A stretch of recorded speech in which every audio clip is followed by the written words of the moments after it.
Hey guys, आता आपण Chandigarh airport to Burhanpur Haryana प्रवास बघणार आहे.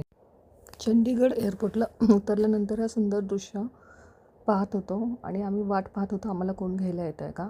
सो मॅमनी त्यांच्या जावाईला आम्हाला घ्यायला पाठवलं, कारण तिथूनही 1.5 ते 2 तास त्यांचं गाव होतं.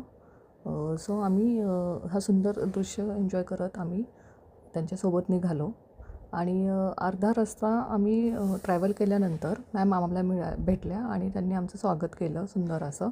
एका धाब्यावर आम्ही जेवायला थांबलो. धाबा एवढा सुंदर होता की मी व्हिडिओ शूट करत होते. व्हिडिओ शूट करता करता व्हिडिओमध्येच मम्मी कॅप्चर झाली आणि तिने असा लूक मला दिला की आता बास कर. सो मी त्याच्यानंतर फक्त फोटोज काढले, जास्त व्हिडिओ काढायचे नादी लागले नाही. मी अजूनही घाबरते मम्मीला.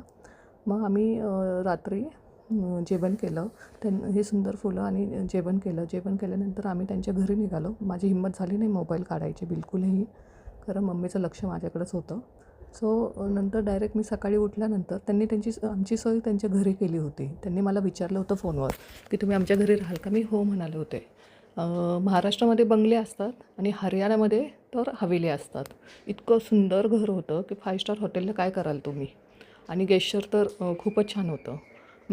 त्यांचं नाव आहे मिसेस राजेंद्र कौर आणि त्यांची शाळा आहे पंजाबमध्ये आणि आम्ही हरियाणामध्ये स्टे केला होता.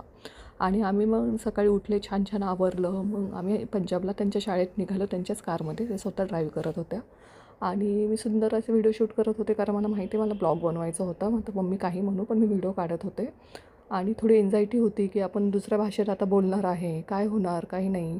तर जरी आपल्याला हिंदी भाषा नवीन नसली तरी रोजची भाषा नाही आहे, त्यामुळे त्या मुलांना व्यवस्थित समजलं पाहिजे हे माझ्या डोक्यात होतं.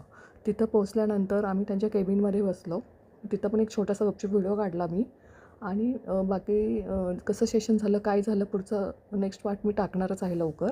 आणि ह्या त्या मिसेस राजेंद्र कौर, जी त्यांची शाळा आहे, ते प्रिन्सिपल पण आहेत त्या शाळेचे. त्यांनी मला बोलवलं होतं. Thank you guys, thanks for watching.